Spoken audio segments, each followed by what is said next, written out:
All right, here we go. We're live. Welcome everybody to the fourth Phys Ed Summit hosted by ESPEChat. My name is Ryan Jaco. I'm going to be the moderator tonight. I'm pretty excited. I have a good friend of mine. She's not even a colleague. She's a good friend of mine who will be presenting on a topic that everybody, no matter what content area you are, you should be watching this. So take note. As always, we want to thank the Physedagogy crew for creating the Phys Ed Summit, and just helping the ESPEChat along the way, just kind of iron out some of the wrinkles, so to speak. In that regard, we're using a lot of technology, so sometimes if something goes wrong, please just communicate with us. Let us know. We'll fix it on the back end. That's why we're here. We're going to be using Padlet, which is a little different. So for those of you that want to watch and communicate at home, please just go to the ESPEChat website and click on Kennedra's chat. That way I can see and Kennedra can see some of the comments or questions that you may have. If you're using social media, make sure you use the ESPEChat hashtag or Phys Ed Summit. That way people can also see it, whether you're live right now or you're watching after the fact. Really without further ado, I'm excited. Kennedra, take it away. All right. Hi, everyone. My name is Kennedra. I am a physical education teacher. I teach secondary PE, and I love it. I formerly taught elementary PE for 11 years, and this is my second year teaching this is my second year teaching middle school.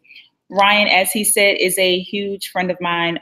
He has helped me in so many different ways to learn more about technology and PE and just to be really reflective about my practice. So I am super excited. I am really excited for this presentation, for being here, for being a part of the Phys Ed Summit for the ESPEChat, and just to share some knowledge. Let's refine our practices. Let's be reflective, and let's really do all we can do for kids. So that's why I'm here.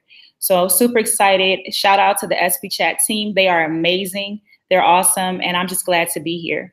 So without further ado, I'm just going to get right into the presentation. Thank you to those of you who are participating. I appreciate you being here.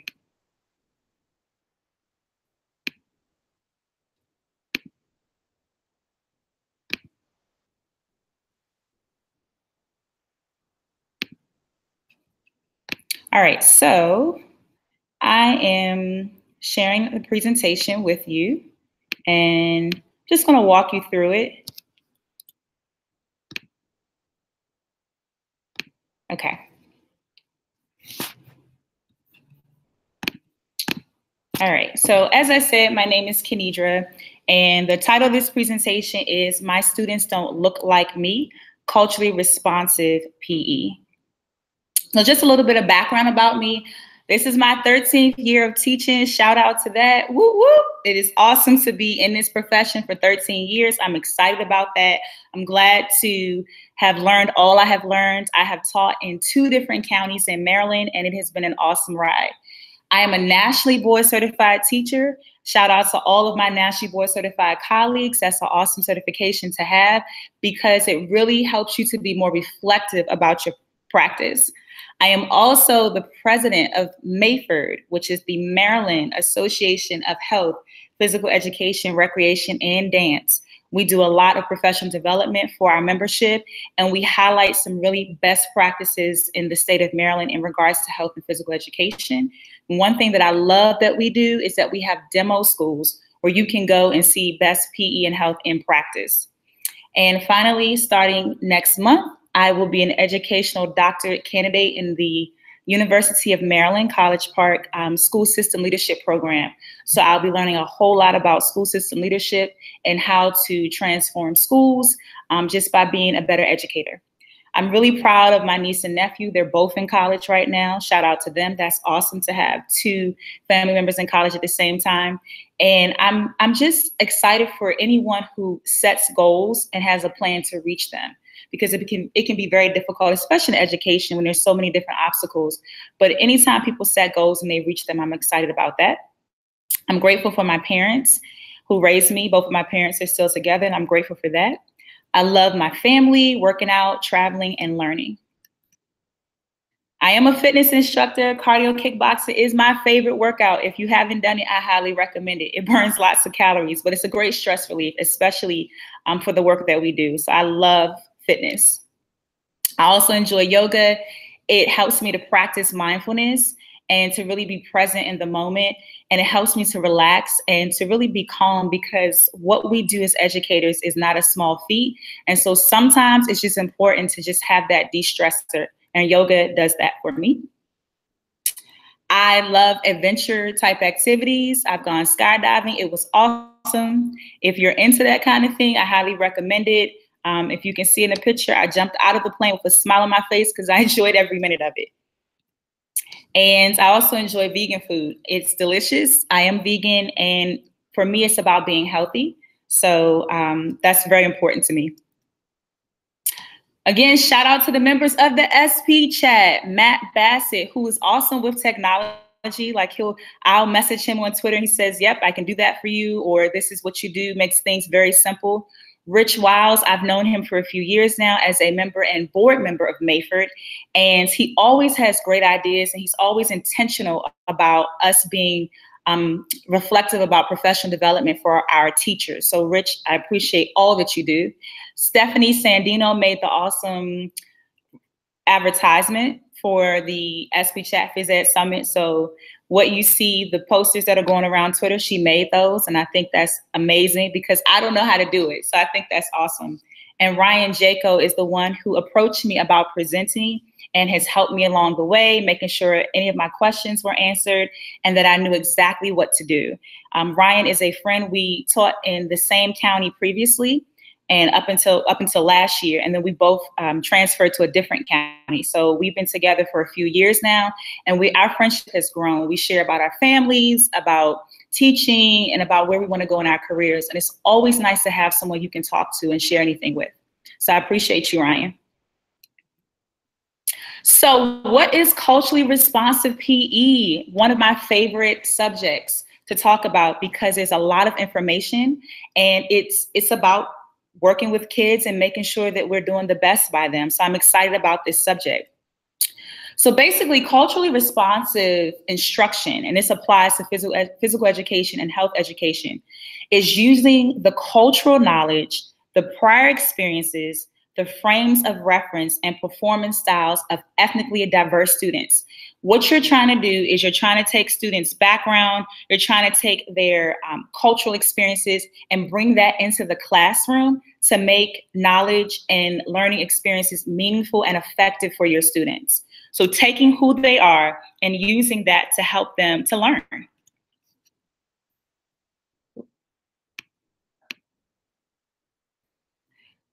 Sorry, getting back to there we go. So that's a lot for some people, and they're like, wait, what? What does that mean? So just to break it down a little bit more, culture really is a way of life. It's the beliefs, it's the customs, it's the language, it's the traditions, the forms of expression, all of that. You're using all of that to empower your students. You're empowering them intellectually, they're learning. You're empowering them socially, emotionally, and politically in your teaching space, in your classroom, taking who they are and empowering them. You're making learning meaningful for your students. And a lot of people say, well, isn't that what we do anyway? Yes, we do. We do make learning meaningful for our students, but we also need to make sure that as we're doing that, we're including students' culture, that we're validating and affirming their culture, who your students are, where they come from, the languages they speak, the knowledge they bring, and their experiences. When you talk about validating and affirming culture, again, it's how intentional and how purposeful you are in taking the home culture or the home language of your students and infusing that into your instruction. Being mindful of who your students are, where they come from. I can't stress that enough. Who your students are, where they come from, to increase how much they learn and where they go academically. That's the purpose of it. That's the point of it. Part of it also is being intentional about bringing culture into the classroom and reversing some of the negative stereotypes of non-mainstream cultures and languages, looking at how culture has been portrayed historically and bringing culture into your classroom so that students are aware of each other's culture, so that you're aware of it, but most importantly, using who they are culturally to help them reach academic achievement. That's what we want to do. Okay, so why should we do this? That's a great question. So if you look at some data, and this may be new for some, and it may not be new to others, the average teacher in the United States is white, female, about 42 years of age, has about 14 years of experience. So think about that, white and female. That's the average teacher in the United States. Now, data does show that there are more cultures that are going into the profession, but as of right now, white and female. That's the average teacher in the United States. There's a culture gap in many schools in the United States. More than half of students in the US by the year 2020 will be of different cultures. They say minority students. So they're talking about students who are not the dominant culture. And in our society, the dominant culture is usually white culture. And so by the year 2020, half of the students in your classroom will be of different cultures. One out of every every 5 students now speaks a language other than English at home. So if I have a class of 30 in my classroom or in my teaching space, out of every 5 of my students speaks something other than English. And they're very different languages that our students speak. And sometimes we're aware of them and sometimes we're not. But we now know that a lot of our students are speaking languages that's not English. Also, there's a growing number of teachers, knowing what we just said, knowing that we have students who are speaking different languages, knowing that students who are considered minorities, students of different cultures, are making up half of our student population. With all that being said, there's a growing number of US teachers who are struggling with how they can serve their students in those cultures that are different from their own. That's just what it is. And it's important to know that, because if you look at the data, you've got half of your population, or the majority of your population of teachers is white, yet the majority of your population is now shifting to students who are of color. So there can be a disconnect there between the students who are being taught by teachers who don't necessarily know how to reach them. So culturally responsive PE means you mention culture and language in your teaching, right? Isn't that what it is? Well, not quite. So what we're saying is, what we're doing is we're taking the tools that students use culturally, music, repetition, metaphor, recitation, physical manipulation of content, and ritual. We're taking these things that students learn culturally, and we are applying it to their instruction. A teacher is responsive when he or she is able to mirror the use of these cultural memory systems that students use in their own culture. So if students are using music, if they're using repetition, if they are learning things through storytelling, you're bringing that into your classroom. That's the way your students are learning at home and in their own culture, and you're mirroring that in your classroom so students can learn better. So a lot of times it's interesting because people think they have an idea of what culturally responsive teaching is, or what an idea of culturally responsive physical education is, and they're a little off the mark. So let's go through what it isn't so we have a better understanding of what it is. So culturally responsive physical education is not just celebrating diversity. It's not multicultural education. It's not putting posters on the walls of great African-American or Asian-American athletes and thinking that, oh, well, now I have these great posters up here. My students should be motivated to want to learn about basketball or football or soccer because, you know, I'm bringing their culture into the teaching space. That's not what it is. What it is learning and understanding what motivates your students to succeed. So in reality, it's less about using racial representations of students, but it's more about taking the strategies that your students have bring to your classroom and helping them learn with those strategies.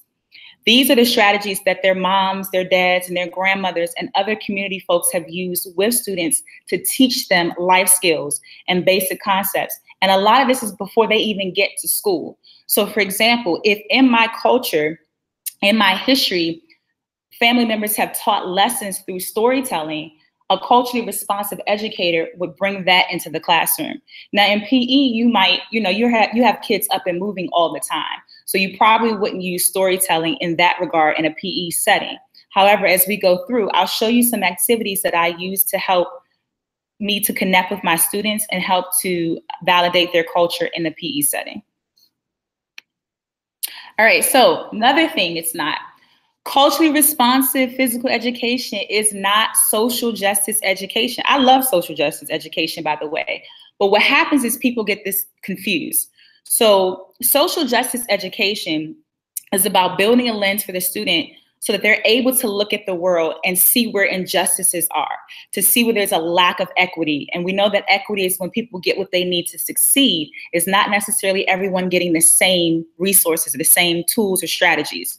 So when you talk about social justice, you're looking at, okay, where are the imbalances? Where are the injustices? And teaching students to see that for themselves. The concern, though, is that people just focus on social justice. Oh, this is not right. Students are receiving more disciplinary referrals who are students of color. And that is a part of looking at equity, and that is social justice. However, looking at that doesn't necessarily mean that a student is going to pass classroom benchmarks. It doesn't necessarily mean that a student is going to achieve. So if you're teaching a student about social justice, that's great. But it doesn't mean that when it comes time for them to demonstrate rigor in the classroom, they're going to be able to do that just because they know that the classroom is not set up equitably. So that's important to make that distinction.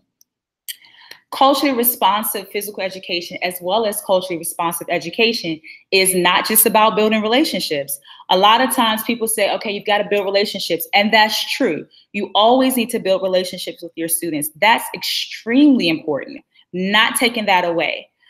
But while you want to build relationships, and while you want to increase the students' confidence, and you want students to trust you, that doesn't necessarily mean that they're going to automatically be able to do challenging academic work. That's just not always the case. So we do want to build those relationships with our students, because a lot of times building relationships helps students to trust you when you're trying to get them to achieve grade level outcomes in physical education.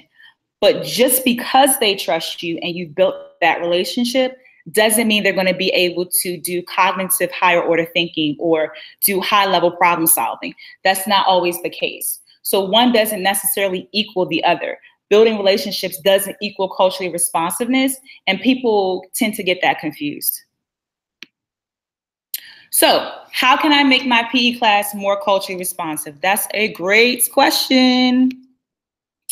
There are 3 steps that Zaretta Hammond, she's the author of the book, Culturally Responsive Teaching and the Brain.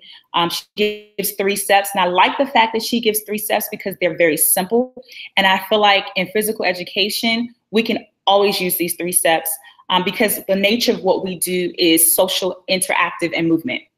So 3 steps that she came up with to making your lessons culturally responsive. 1, she says to gamify it. And I know there's a whole section on gamification in PE. So she's not necessarily talking about that, but what she's saying is using games to grab students' attention and help them process information in a very active way. She talks about making your lessons social. We do that. We do that in physical education. That's part of what we do. So creating lessons and organizing information that allows students to interact, but it also allows students to build community. What I love about when I learned about cultural responsiveness, what I loved was that I felt like these were just natural connections to physical education. And so it wasn't hard for me to wrap my head around cultural responsiveness when I read about Zaretta Hammond's information, because I was like, oh, I already do this. Then she talks about the strategy of storifying your instruction. So if you want students to learn something critical, making a story out of it, because she says the way our brains work is that we take information and then we connect it to the world around us. And really with diverse students, they learn content by making the connection with the story that you told them and everything else. That's just how it makes sense to their brain. So gamifying lessons, making them social, and making it a story when you can.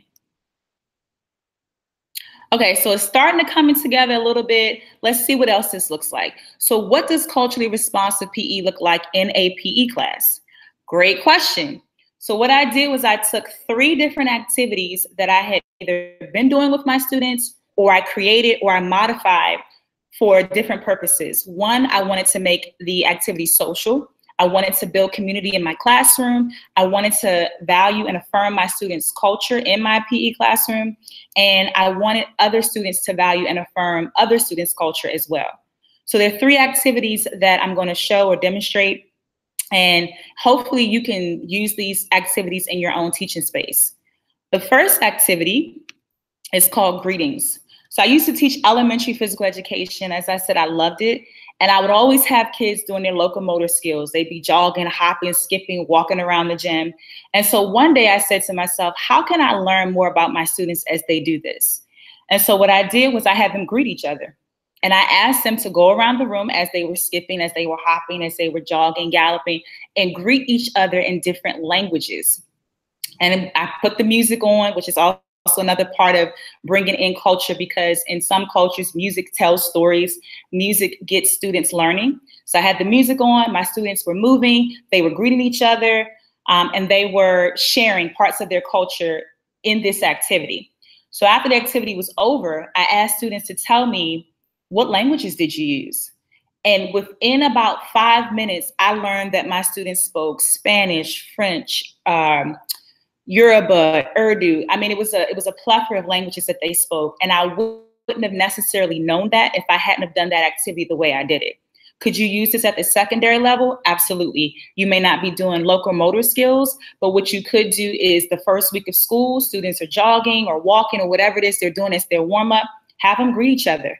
Part of greetings in different cultures could be a handshake. It could be a fist bump. All these different things are cultural. And so when you see students doing these things in your PE setting, it gives you more insight into who your students are. So yes, we did our locomotor skills, and yes, they were, meeting shape outcomes, but they were doing it while I was also learning about their culture at the same time. Another activity, I used to do fitness bingo with my students, and I have a screenshot of the bingo sheet that I use.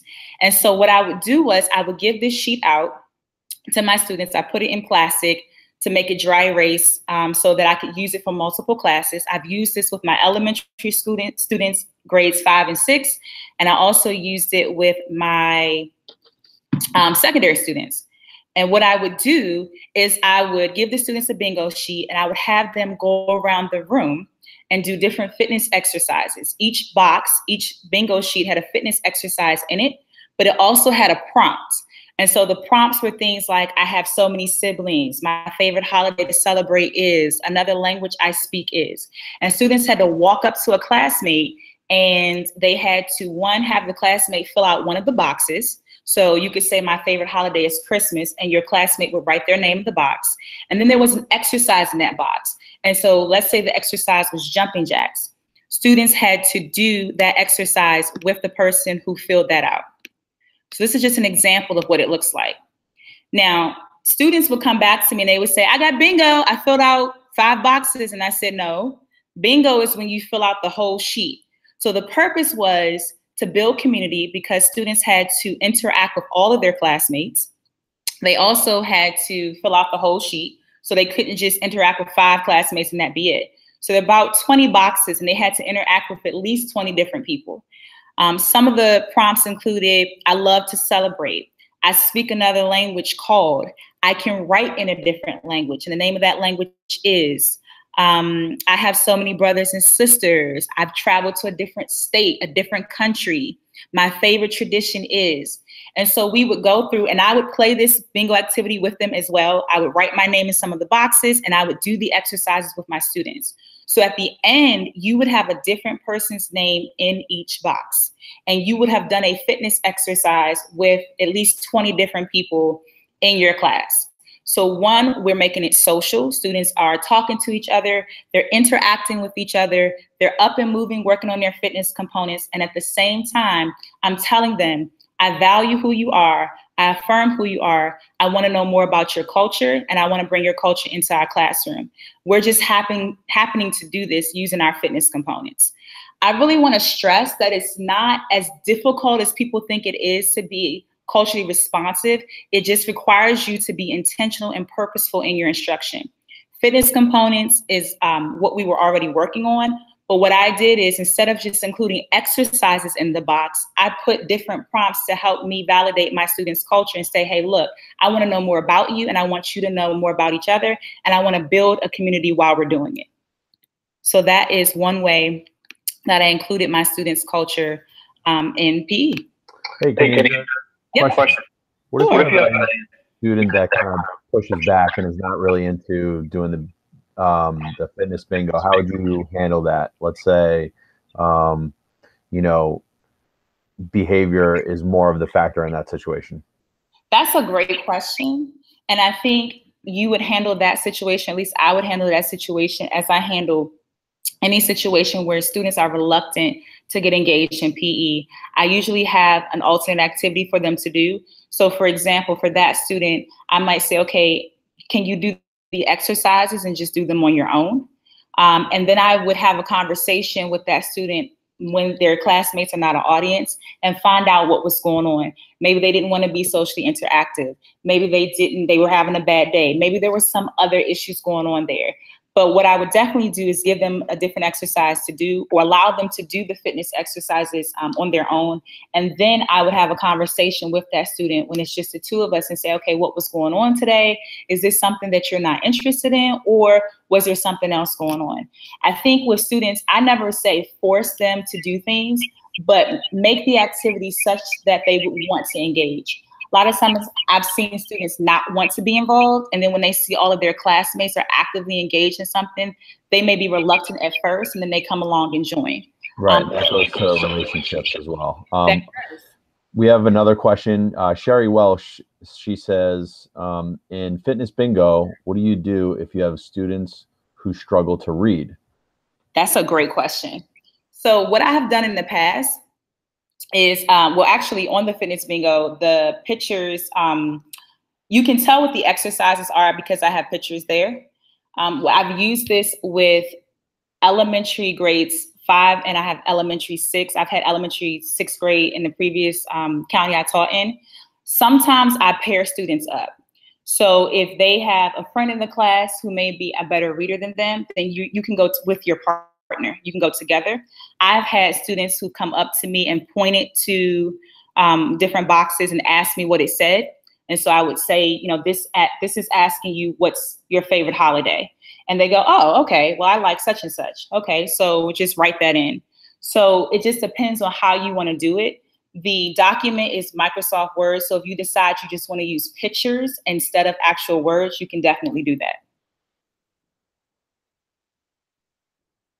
Okay.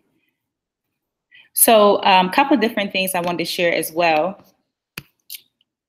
I'm gonna have to keep going back. Okay.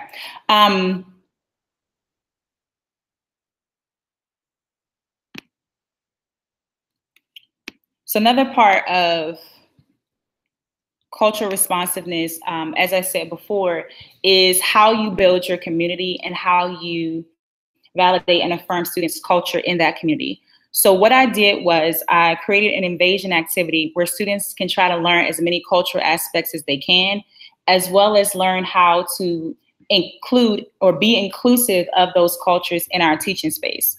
And so the name of the activity was called Build a Gym. This is an example of a game that I created based on some other invasion activities that we had done before. And what I really wanted students to do was focus on, what should our PE class look like? How can we make our class inclusive of everyone? And what presents us from building community in our class? So I made these posters and I included pictures there. I cut out some pictures, I made them Velcro, and I used noodles. And so what I'm gonna do is I'm gonna show you what this looks like so that you can get an idea of how I did this. So I'm gonna switch so that you can see me sharing this with you.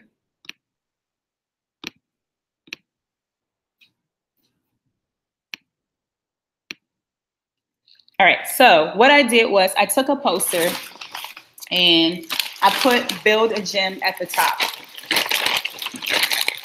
And it's got Velcro on it. The top, it says build a gym. And I hung this up in the gym. This is when I had a gym. I didn't always have a gym, but this particular time when I did this activity, I did have a gym. And I hung it up, and I had two of these. And I had one on one half of my gym, and I had one on the other half of my gym. And I divided my students up into two teams. And what I did was I spread out various aspects of culture in the gym on both sides. So on one side, there were cards that said customs. There was another card that said acceptance. There was a card that said respect. There was a card that said beliefs. And there was a card that said languages. These are just examples of some of the cards that I had. So languages, beliefs. I got these off of just different websites. I cut them out. Customs. And I spread them out on both sides. So each team had equal amounts of these cards. And what I did was I selected students to be the runners, and their job was to go and invade the other team's territory and bring back as many of these cards as they could and put them on the poster. So they were Velcro and they got the stick on there. And what happened was, it wasn't just the students would go and grab them and that be it. There were other people who were tagging students trying to prevent them from doing that. And these people had, or there were other students, and they had noodles. And some of the noodles said things like teasing, bullying, disrespect, gossip. These are just some of the examples. And so what would happen is when you would go across to the other team's side and try to pick up a positive cultural attribute to add to the poster, one of the taggers would try to stop you by tagging you with the noodle. And if you got tagged, you had to go back and start all over again. So you had to go back to your team's side and start again. You had to regroup and try to cross the team and try to go and get another cultural attribute and come back. So every time a student crossed the line, the midline that separated two teams to try to get something, they could easily be tagged by somebody holding one of these. So I made it a game, and what I explained to the students was, in order for us to build a gym, to build a community, we have to have a place of acceptance. We have to have a place where all customs are valued. We have to have a place where all of our beliefs are respected. But sometimes there are things that occur that prevent these things from happening, like teasing people who are different from you, or gossiping about people who look differently or speak differently than you, or disrespecting those people. And so what I did was, after we played the game for a few rounds, I sat the students down and explained to them what was going on. And I said to the students, what do you think the people with the noodles represented? And they said, oh, these are the people who are trying to stop us from, building this culture. And I said, yeah, it is. And so I explained also that at any given time, any one of my students could be someone who was teasing or gossiping or bullying and preventing us from building the gym or the community that we really want to be in. So I'm going to switch it back. So the name of that activity is called, as I said, Build a Gym. Something I created. We were already doing invasion activities. So what I did was I just made it more cultural. I made it more responsive by, one, making a game out of it, and two, making it more meaningful to my students to understand how community can be disrupted. Now, I use this with my older elementary students, and it can work just as well with secondary students. It can be done in the beginning of the year to build community. It can be done at any given time when you feel like students are not really building culture and they're struggling to just to be accepting of each other, and they're struggling to recognize that there are other cultures in the classroom and that those cultures should be valued and affirmed. One of the resources that I reference often in the presentation is Dr. Holly. He has a book called Culturally and Linguistically Responsive Teaching and Learning. And he talks about it being a moral imperative that we provide equitable and excellent education for all of our students. And part of that is being culturally responsive. He has a great book. I shared it in the links for the resources. You're welcome to check it out. It's got some very, very doable tips, I think, in regards to how you can make your instruction more culturally responsive. The greetings activity is actually mentioned in his book. And again, he talks about movement, getting kids up and moving, which is what we do anyway. Couple of different resources. Zaretta Hammond, I included a lot of her work in the presentation. She's an excellent resource. She's the one that came up with the 3 steps of gamify, storyfy it, and make it social. So you can always check her out as a resource. But what I would challenge you to do is look at what you're already doing in your teaching space and how you can adapt it, how you can modify it, how you can just be more reflective of how it can be more culturally responsive. A lot of times educators feel like, oh man, that's one more thing that I have to do. But you're already building community. You're already including students' culture. The challenge, I would say, is to use the strategies that you're already doing to tie it into students' learning, making sure that students are achieving the grade level outcomes, but you're using social strategies, you're validating their culture as you're doing this. It's not just you're planning for movement, you're planning for their culture and their movement. There are a couple of different resources. Now, I talked about cultural responsiveness, and sometimes people get it confused with diversity, equity, and inclusion. Okay, there's 2 separate things. Remember, cultural responsiveness looks at the cultures in your classroom, and it looks at the learning tools that those cultures use at home, before they come to school, or in their own culture and life, and mirroring those cultures in the classroom. That's separate from diversity. That's separate from equity. So a lot of times people use the terms interchangeably, but they're not. And so people want to learn more information about them. You're welcome to do that. Currently, Shape America has a Shape Equity, Diversity, and Inclusion Voxer chat going on. There's about 40 people in it, and we're sharing all sorts of resources. There's also a Hacking Diversity Voxer chat. And there's also a for white folks who teach in the hood Voxer chat. Great chat because we're studying Dr. Chris Emden's book for white folks who teach in the hood and the rest of y'all too.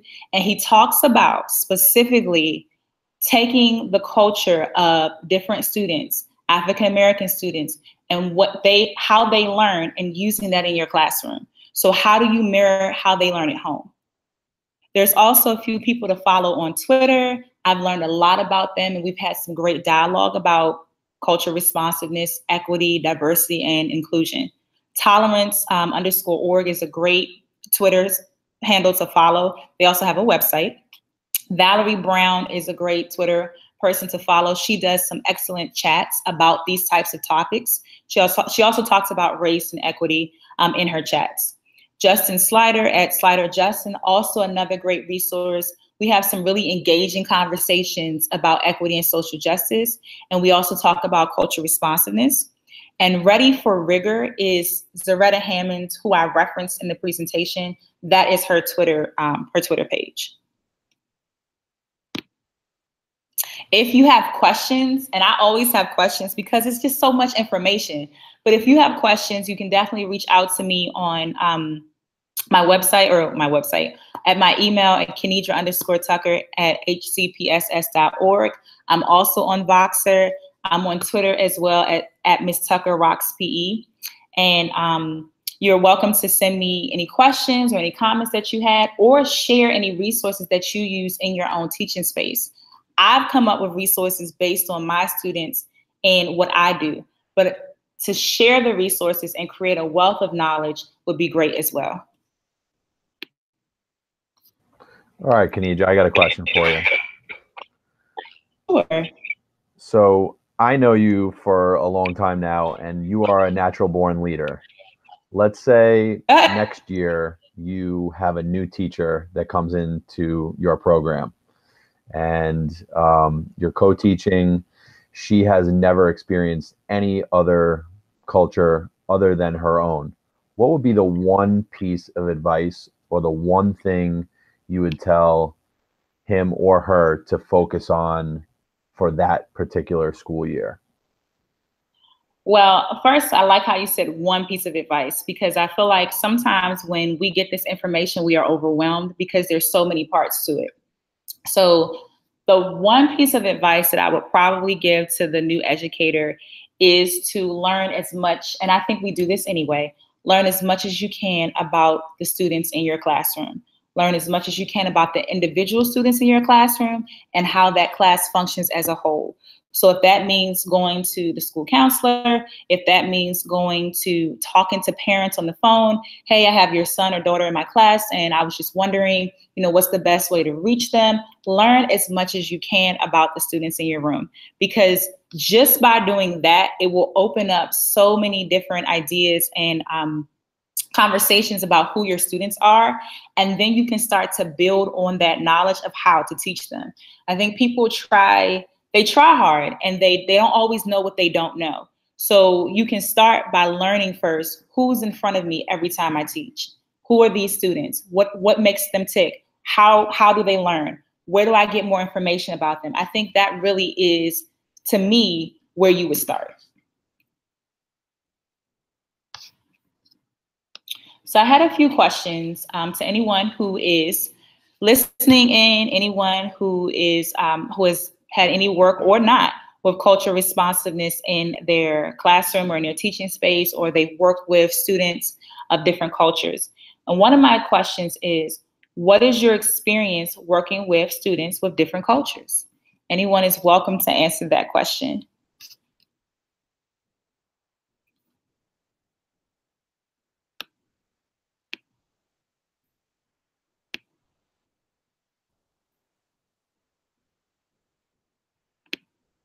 Okay. Oh, okay. All right. So I just was throwing a question out there. I just want to make sure people got it.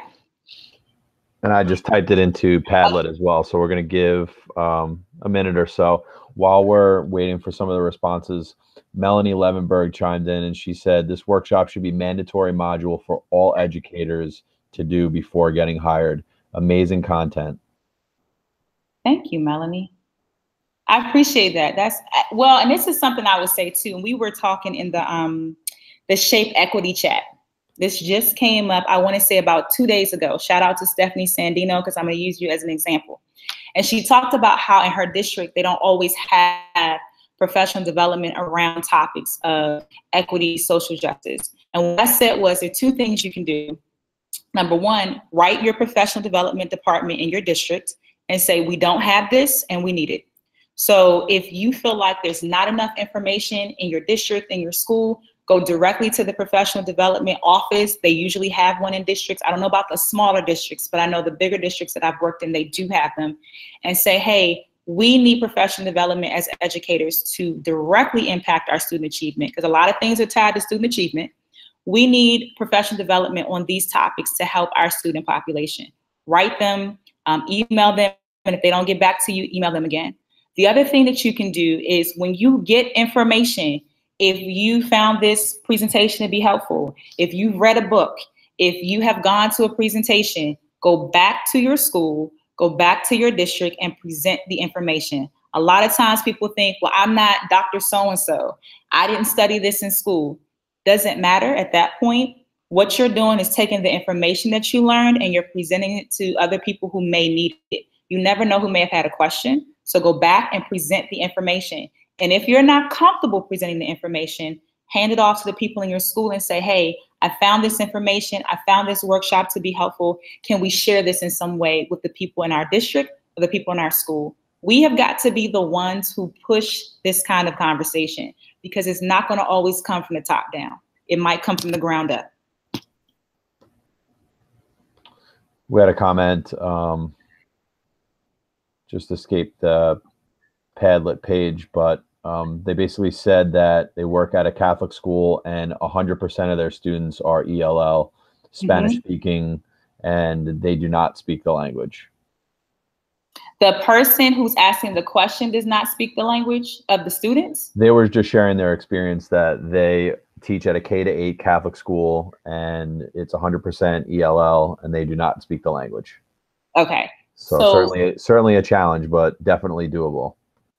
The book that I referenced by Dr. Holly, the Culturally and Linguistically Responsive Teaching and Learning book, gives specific strategies on how to teach students who are ELLs. It talks about like how you give students words that you want them to understand, but you put it in the language you want them to learn and their own language at the same time. So they're making the connections between both. And in the back of the book, there's a whole set of strategies for literacy and for all types of things. So there's nothing wrong with taking those strategies and using them in physical education. So one thing I learned from that book was, okay, when I'm trying to reference something that could be a fitness component, there's nothing wrong with me having whatever the fitness component I'm trying to teach, a picture, and having it in the English language and having it in a different language right there for my students so I can reference both. You can do that. And so that's one of the strategies he gives for people who are teaching students who speak languages that are not theirs. Kim Ballard also chimed in on Padlet. Hey, Kim. She asked the question, she found the resources on the ESPEChat website, but she didn't know if other resources were available.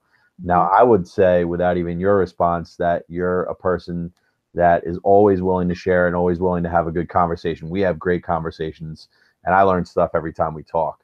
So I would say to anybody that's looking for more, definitely reach out to Kennedra. She's awesome. But Kennedra, can you just talk about maybe some extras, anything that you have to share? So two things. One, the other day, Justin Slider, another PE teacher in Jersey, and I were talking, and I said, we were talking about the Shape Equity Chat, and I said, on the global Phys Ed Google Drive shared folder, do we have a folder for cultural responsiveness, equity, and diversity? And he said, no, but we can add one. So he added one that night. So what I'm going to start doing is dropping resources in that folder. And anybody else is welcome to drop resources in that folder. Lesson plans, articles, anything that directly relates to this topic and students. So that's one place that there will be resources. And I can share the link to that. But it's the Global Phys Ed Google Drive where people have shared all kind of lessons. We now have a folder for cultural responsiveness. I'm going to be putting stuff in there. Another great resource, and I think I shared this in another Voxer chat. So I don't know if I shared it in the Shape chat, but this summer I took culturally reflective instruction with McDaniel College. McDaniel College is my alma mater. I went there for undergrad. Awesome school. They have a program called Equity and Excellence in Education. It's a graduate certificate program. I took one class. I have 4 other classes to go. The one class I took was phenomenal, and it was all online. So there are oftentimes programs in equity and excellence. And what they'll do is they'll cover social justice, they'll cover equity, they'll cover cultural responsiveness as separate topics so you really understand them. So the class I took was all about culturally reflective instruction. And one of the most meaningful things that we had to do was take a current lesson plan and demonstrate how do we validate and affirm students' culture in that lesson plan. How do we use cultural tools, whether it's call and response, or it might be storytelling, or it might be music, or it might be hip hop. What do you do in your specific lesson that validates and affirms the culture of your students? We had to write that in the lesson plan, and then we had to share it. And that to me was the most valuable piece because I already write lesson plans anyway. So what do I do now to be more reflective? That's another resource. Looking online for online classes in this topic. Like I said, checking out that shared Google Drive, that folder will be dropping things in there. Looking at any of the resources that I posted, as well as when you look at the resources that I post in the presentation, a lot of times you'll see even more articles about that same topic from different people. So definitely any of those areas are places to go for more information. How about the games, Kennedra? Can that also be found in the global Phys Ed Google Share Drive? I think I dropped the fitness bingo in there, and I need to drop in the Build a Gym and the greetings activities. Yeah, I haven't dropped them all in there yet, but they will be in there. Perfect. I'm thinking that Kim and some other people are probably going to be looking for that after this presentation. Okay. All right, let me check one more time. Any other questions? Okay, so we got that comment back. K-8 dual language school. It sounds, based on what you were talking, Kennedra, it sounds like it's going to be a good fit for this person Okay. with a new PE program that's using a dual language model. Okay, sounds good.